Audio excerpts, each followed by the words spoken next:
Bonjour à tous et bienvenue au Club Hippique.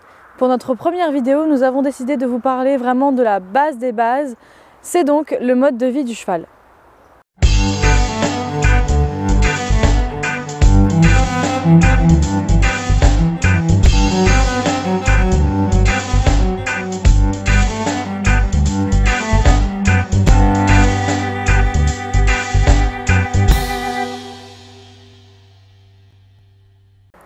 Il y a donc 4 fondamentaux à respecter absolument pour garantir le bien-être physique et moral de votre cheval. Ces 4 fondamentaux sont donc le confort, l'alimentation, les contacts sociaux et les déplacements. Le premier fondamental à respecter, c'est donc le confort. Le confort pour le cheval, c'est quoi? Ce n'est pas comme pour nous un lit douillet ou un canapé en face de la cheminée, ni même un box. Le confort pour un cheval, c'est un environnement vaste et diversifié qui va pouvoir lui permettre de subvenir à tous ses besoins fondamentaux naturels. Pour être confortable, cet environnement doit aussi être exempt de pression. Donc il ne faut pas par exemple qu'il y ait une pression de prédation, donc l'absence de prédateurs sur votre terrain. Ce n'est plus trop le cas de nos jours puisqu'on a éradiqué la plupart des prédateurs européens. Ça peut être aussi une pression physique comme la claustrophobie, puisque sachez que les chevaux sont claustrophobes, donc la pression claustrophobique, c'est une pression qu'on va retrouver dans des chevaux qui vivent dans des habitats très restreints, comme le box par exemple, ou même des stabulations. Le deuxième fondamental à respecter est l'alimentation. Le cheval est un herbivore qui mange en moyenne 15 heures par jour. C'est tout simplement pour des besoins physiologiques qu'il mange toute la journée, puisque la construction de son système digestif l'oblige en fait à manger aussi souvent et aussi longtemps dans la journée. C'est pourquoi une alimentation basée sur 3 repas par jour est totalement inadaptée à un cheval et peut causer de graves troubles aussi bien comportementaux que de santé, comme par exemple les ulcères qui peuvent être très graves et très difficiles à soigner. Le troisième besoin fondamental à respecter est la présence de contacts sociaux. Le cheval est un animal grégaire qui a donc besoin d'énormément de liens sociaux avec des congénères de la même espèce que lui.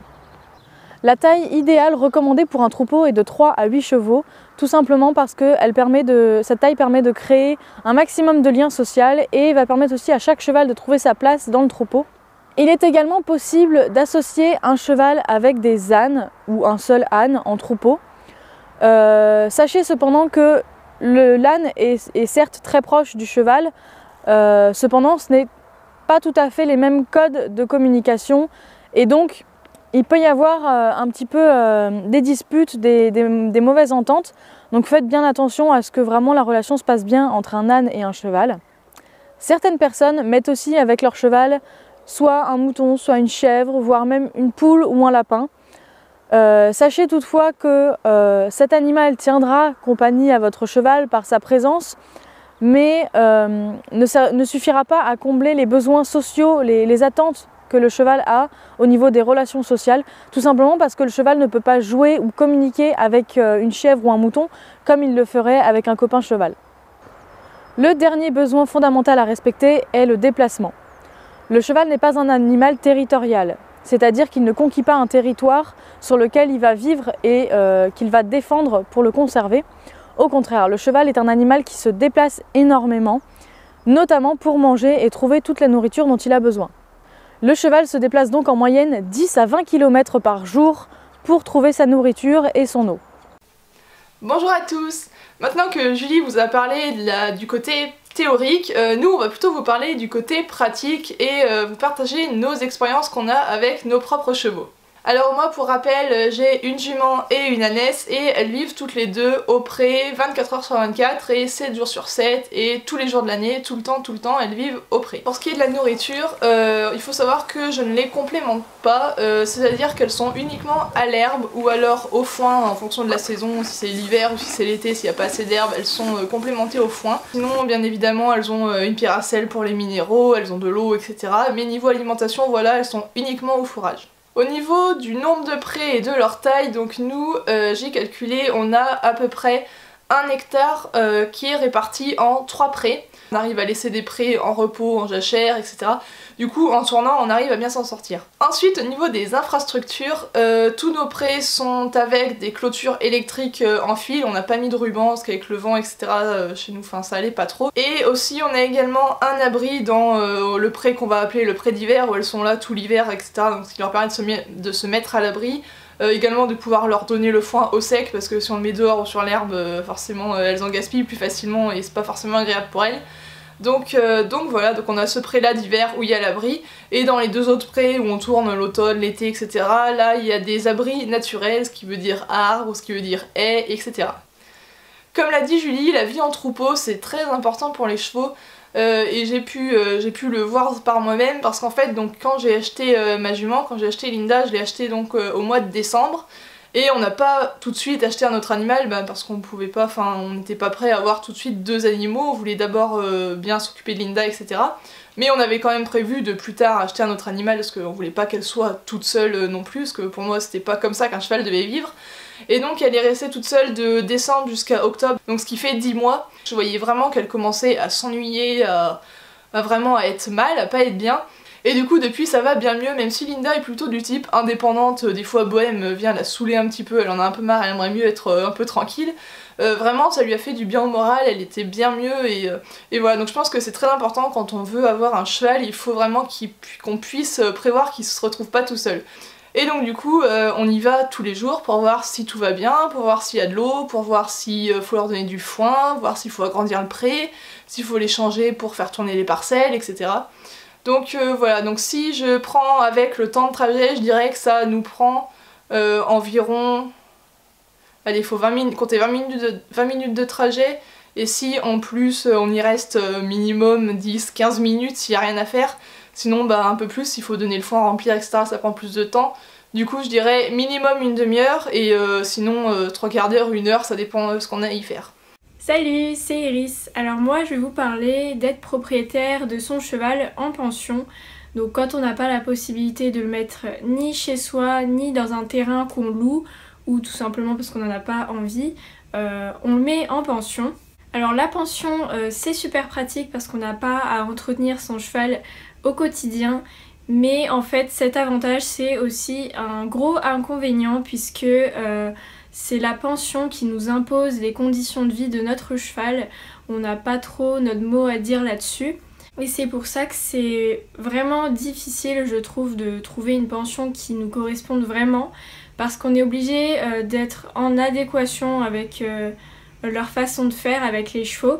Parce que généralement en pension, quand il y a quelque chose qui s'applique à tous les chevaux, notre cheval fait pas exception à la règle. Et même quand les conditions de vie du cheval sont au top en pension, il y a souvent un truc qui va pas. Donc c'est vrai que c'est vraiment très très compliqué de trouver une bonne pension. Moi là j'ai donc un poney, un cheval miniature qui s'appelle Youpi, et j'ai dû le mettre dans une pension box avec sortie la journée, donc c'est totalement contre mes idées. Je supporte pas l'idée d'enfermer mon cheval, mais comme il est entier dans ma région, il n'y a aucune pension pré qui l'a accepté. Je pouvais pas le laisser à la rue, donc je l'ai mis dans cette pension là, et je suis obligée de m'adapter, c'est-à-dire que je vais le castrer pour qu'il aille au pré. Et en fait c'est super frustrant d'avoir son cheval et de pas pouvoir gérer au maximum sa vie en fait. Quand on est contre certaines choses et que finalement on est obligé de le faire, c'est vraiment très difficile à vivre, à supporter. Donc voilà, dans certains cas il faut faire des sacrifices, que ce soit pour soi ou pour son cheval, mais dans ces cas-là c'est vraiment très très frustrant. Alors pour choisir votre pension, évitez de trop vous intéresser à ce qui serait bien pour vous, mais plutôt comment sera géré votre cheval. En tout cas sachez que quand on met son cheval en pension, c'est très courant de devoir le changer parce que il y a un truc qui convient pas et qu'on ne l'a pas remarqué dès le départ, et que la pension parfaite n'existe pas, enfin je pense. Il y a toujours un truc, petit détail qui va pas, Et voilà, donc parfois il faut accepter de faire des compromis. Essayez le plus possible de faire ces compromis par rapport à vous et pas à votre cheval parce que c'est quand même sa vie et son bien-être qui en dépend. On va maintenant passer à une approche plus pratique et concrète de tout ça. Vous partager un peu nos expériences, vous dire comment nous on fait pour s'adapter au maximum à eux, avec nos capacités à nous. Donc vraiment on va vous témoigner un peu, vous partager nos expériences. Et le premier point qu'on va aborder, ça va être la question de l'alimentation. Niveau alimentation, les miens vivent donc au pré à l'année, donc forcément ils broutent pendant la majeure partie de leur journée.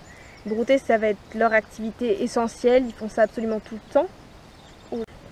Maintenant mes ânes mangent également du foin, donc qui est de l'herbe séchée en fait. L'un ayant l'avantage de les faire manger lentement et de les faire se déplacer dans leur pré, mais étant quand même très riche et gras pour eux. Et l'autre étant donc distribué à des moments de la journée, donc forcément ils vont manger ça plus vite et sans se déplacer puisque c'est dans un râtelier, mais qui ne va pas présenter cet aspect gras de l'herbe, se rapproche donc plus d'une alimentation sèche. Et enfin, je ne pouvais pas vous parler de l'alimentation sans vous parler de la base chez l'âne. Ça va être, aussi surprenant que ça puisse paraître pour certains, la paille. Pour les ânes, je vous jure que ce truc c'est miraculeux. La paille devrait en fait représenter au moins la moitié de leur alimentation totale. Et ce pour une raison très simple, c'est que c'est un aliment très pauvre. Du coup ils vont pouvoir en manger des grosses quantités et donc avoir cette sensation d'être rassasiés, mais sans pour autant prendre des kilos. Maintenant je vais vous parler un peu de mes infrastructures. Donc déjà j'ai un pré d'un demi-hectare pour 2 ânes et un démon à cornes. Donc je vous l'accorde, ça fait pas beaucoup dit comme ça, mais pour 2 ânes en fait c'est largement suffisant, surtout que comme je vous le disais ici en Bretagne, on a une herbe mais verte et grasse comme pas possible. Ils sont dans ce même demi-hectare toute l'année, je fais pas de roulement de pré pour la bonne et simple raison que je n'ai que un pré. Au niveau des clôtures, j'ai un combo, j'ai du grillage et impératif à cause du démon à cornes dont je vous parlais tout à l'heure. On a rajouté au-dessus des grillages une ligne de fil électrique. Les ânes, eux, ne respectaient absolument pas le grillage et ils se grattaient très souvent dessus. L'abri, c'est vraiment quelque chose qui s'impose.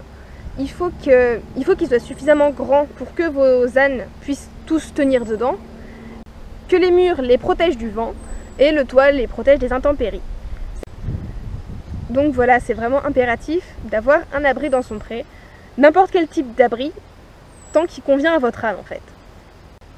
Moi, comme je suis propriétaire et que j'ai mes ânes à domicile, ou presque, c'est-à-dire qu'ils sont à 700 mètres de ma maison, j'y vais tous les jours, au minimum 2 fois par jour, une fois le matin, une fois le soir, pour les nourrir, remplir l'abreuvoir.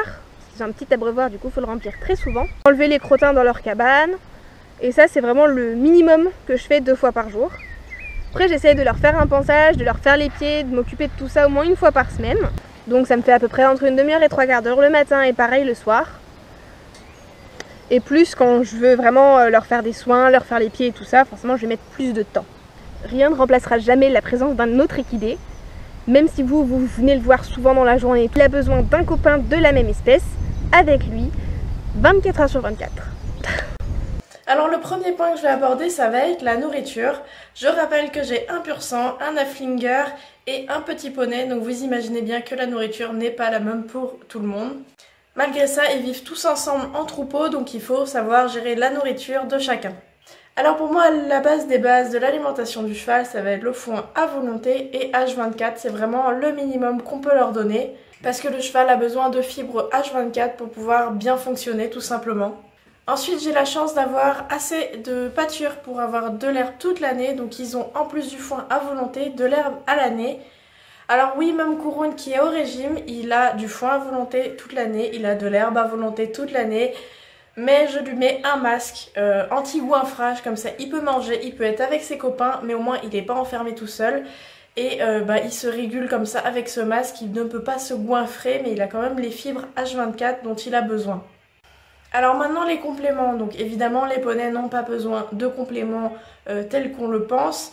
Donc moi je leur donne à tous les 3 un CMV, c'est un complément vitaminique et minéraux qu'on trouve en forme de bonbons, en forme de poudre ou en forme de seau. Et ça, je varie toute l'année, comme ça ils en ont des différents toute l'année. Et voilà, les poneys n'ont pas de complément autre que ça. Nono, il a besoin éventuellement en hiver d'être complémenté pour rester relativement en état parce que c'est quand même un cheval qui travaille régulièrement. Par contre, j'évite tout ce qui est vraiment céréales, j'évite au maximum ce qui est céréales et aliments industriels parce que c'est vraiment pas le top pour les chevaux.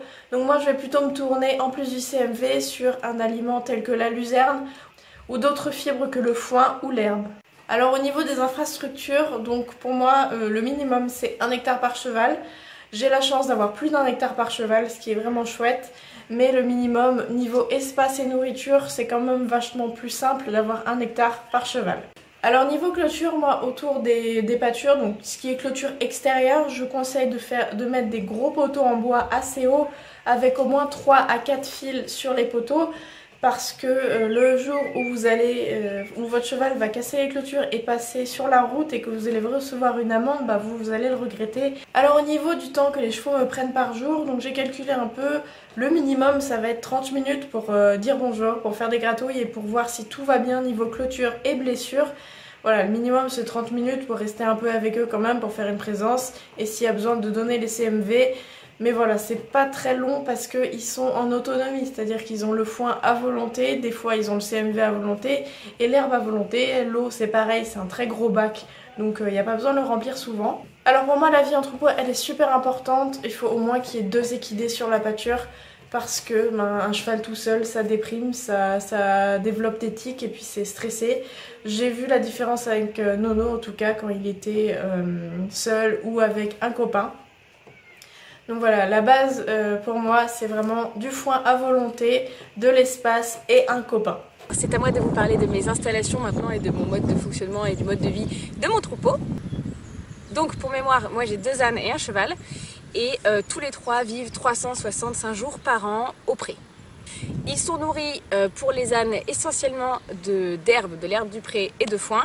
Et pour 10 de cœur, petit pur sang, lui il est en plus complémenté, il a des granulés, 2 rations par jour parce que quand on l'a récupéré il était assez amaigri et il a fallu le retaper, lui redonner de l'état et c'est un cheval qui était, imaginez bien, à 14 litres de granulés par jour. Il a fallu faire une descente progressive, donc on a commencé avec une somme faramineuse de granulés et puis au fur et à mesure on réduit et là je suis fièrement à 4 litres et il est toujours aussi beau et gros. Donc il a 2 litres matin, 2 litres soir et ce sont des granulés très fibrés avec très peu de céréales. Et quant aux ânes, c'est un cas particulier. Les ânes ont besoin d'une nourriture très pauvre, très maigre parce qu'ils viennent d'Afrique à la base, il n'y a pas grand chose à manger dans le désert. Donc leur métabolisme est fait pour tirer le maximum d'une alimentation très pauvre. Donc dans nos prés européens qui sont riches, vous imaginez bien que ça peut vite devenir terrible. Donc les filles sont essentiellement à l'herbe et là où on a une petite difficulté, c'est que donc on a 10 qui a besoin de prendre du poids et de le garder et les filles qui au contraire ne doivent pas trop grossir. Donc le foin n'est pas toujours à volonté ou quand il l'est, moi je mets un panier anti-coiffrage, surtout à Gribouille qui a des deux le plus tendance à l'embonpoint pour qu'elle puisse manger mais sans pour autant se mettre à enfler. Les ânes ont absolument besoin de compléments alimentaires, parfois même l'herbe et le foin c'est déjà trop. Ensuite, mes infrastructures, comment elles sont faites? Alors j'ai un grand pré d'1 hectare qui est très chouettement aménagé parce que j'ai quoi un quart de bois et puis le reste de pré, donc c'est vachement chouette, ils ont une partie boisée couverte au fond. Les clôtures autour, ce n'est pas moi qui les ai faites parce que c'est un pré que je loue, je n'ai pas fait les installations, je les ai modifiées pour qu'elles me conviennent, mais la base, je n'ai pas le choix. Donc les clôtures sont en fil électrique et il faut ça, je pense. Ils ont un abri qui est ouvert et dans lequel ils vont absolument quand bon leur semble, hein. Ils ne sont jamais enfermés. L'abri est dans le bois et ils y ont accès absolument quand ils veulent. Il est assez grand pour les contenir tous les 3 et pour que tous les 3 puissent bouger dedans, c'est important. Donc je n'ai qu'un seul hectare, je n'ai pas la possibilité de faire des roulements et de laisser en jachère et de laisser pousser et de les faire tourner. Mais c'est pas très grave, jusqu'ici je m'en sors très bien. C'est jamais surpâturé, ils sont jamais complètement à court d'herbe. Avec le foin à côté, on arrive à gérer. Du point de vue du temps que ça me prend de m'en occuper, eh bien j'y passe beaucoup de temps, c'est un choix. Mais même si j'essaie de raccourcir au maximum et maintenant j'ai ma routine bien installée, je vais vite et tout, je suis efficace. Mais pour autant ça me prend 1 heure le matin et 1 heure le soir et c'est un peu incompressible. J'ai du mal à faire moins que ça. Mais le temps Ouais, de nourrir tout le monde, de ramasser les crottins parce que c'est un truc que je fais absolument matin et soir. Parce que quand on vit que dans un hectare, on ne peut pas laisser les crottins s'amonceler, c'est pas possible, il faut ramasser au fur et à mesure. Donc je ramasse matin et soir de façon très stricte. Et puis moi, de toute façon, j'aime passer du temps avec eux. J'arrive pas à venir et à ne pas passer un moment, faire des bisous, faire des câlins et tout. Je peux pas venir jeter leur bouffe et m'en aller, c'est pas possible. Après, c'est vrai que c'est des animaux qui sont un peu en autonomie. À part 10 de cœur qui mangent des granulés, sinon les filles, elles pourraient être au foin à l'herbe et je pourrais faire que vous visitez tous les 3 jours, hein, ce serait possible. Mais c'est pour moi, c'est pas envisageable. Mais ça, c'est tout à fait personnel. Et après, je pense que s'il y a des vérités générales comme il faut un grand espace et il faut vivre auprès toute l'année, comme il faut vivre en troupeau et tout, s'il y a des grands principes comme ça, je pense aussi que c'est important de faire du cas par cas et de s'adapter à soi et à son troupeau en particulier parce qu'il n'y a pas 2 équidés et 2 fonctionnements pareils. Donc voilà, pour moi, c'est important de s'adapter. Et pour ce qui est de la vie en troupeau, pour moi c'est comme la vie au pré, c'est absolument, c'est pas un luxe, c'est pas un truc qu'on peut faire ou ne pas faire, c'est absolument obligatoire. Nous les filles, elles ne fonctionnent que par 2, hein. On a fait l'erreur comme tous les propriétaires pratiquement. On a commencé par avoir que Pépita et puis quand on a vu qu'elle était sur le point de décéder de chagrin, on a pris une gribouille en catastrophe et